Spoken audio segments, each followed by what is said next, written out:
Good evening प्यारे बच्चों।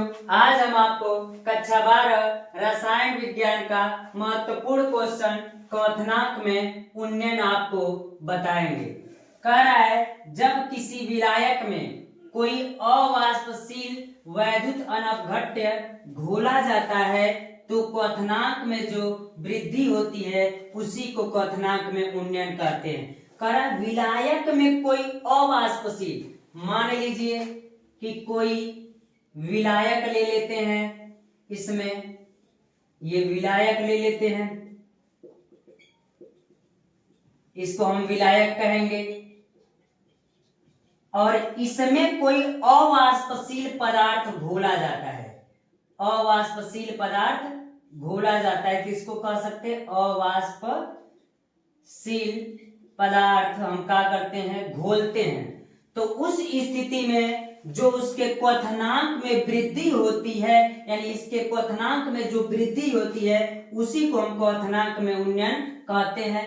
तो अवाष्पशील किसे कहते हैं? तो जो वाष्प में नहीं बदलता है हम उसको क्या कहते हैं? अवाष्पशील कहते हैं। तो वही कह रहा है कि जब किसी अवाष्पशील वैद्युत अनपघट्य को किसी विलायक में घोलते हैं तो उसके क्वथनांक में जो वृद्धि होती है उसी को क्वथनांक में हम उन्नयन कहते हैं। यानी एक विलायक ले लेंगे, विलायक में किसी अवाष्पशील पदार्थ को घोलेंगे तो जो इसके क्वथनांक में वृद्धि होगी हम उसी को कहते हैं क्वथनांक में उन्नयन। यानी डेल्टा टीवी बराबर 1000 गुणे केवी इंटू डब्ल्यू बट्टा में एम गुणे कैपिटल डब्ल्यू होता है। इसको हम कहते हैं क्वथनांक में उन्नयन।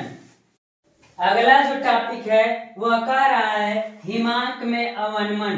तो हिमांक में अवनमन किसे कहते हैं प्यारे बच्चों? हम इसमें हिमांक में अवनमन को समझेंगे। तो कह रहा है किसी विलायक में अवाष्पशील वैद्युत अपघट्य घोलने पर हिमांक में जो कमी आती है उसी को हिमांक में अवनमन कहते हैं। इसे डेल्टा टी एफ से प्रदर्शित करते हैं। तो कह रहा है किसी विलायक में, मान लीजिए हम कोई विलायक पदार्थ ले लेते हैं, विलायक पदार्थ ले लेते हैं और इसको हम क्या कह देते हैं? विलायक कह देते हैं। और इसमें कोई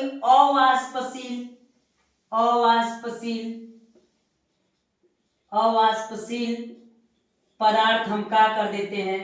मिलाते हैं। तो अवाष्पशील पदार्थ हम उसे कहते हैं जो वाष्प में परिवर्तित नहीं होता है। जैसे यूरिया भी हम कह सकते हैं। अगर हम इस विलायक में उसको घोलते हैं तो जो इसके हिमांक में कमी आती है उसी को हिमांक में अवनमन कहते हैं। तो प्यारे बच्चों हमको उम्मीद है कि यह बात समझ में आ गई कि किसी विलायक में अवाष्पशील वैद्युत अपघट्य को जब घोलते हैं तो इसके हिमांक में जो कमी आती है उसी को हिमांक में अवनमन कहते हैं। इसे डेल्टा टी एफ से प्रदर्शित करते हैं। यानी डेल्टा टी एफ बराबर 1000 गुणे के एफ गुणे स्मॉल डब्ल्यू बटा में एम गुणे कैपिटल डब्ल्यू हम कह सकते हैं। उम्मीद है प्यारे बच्चों कि यह दोनों टॉपिक आपको अच्छे से समझ में आ रहा होगा, जिसे हमने क्वथनांक में उन्नयन भी बता दिया और हिमांक में अवनमन भी बता दिया।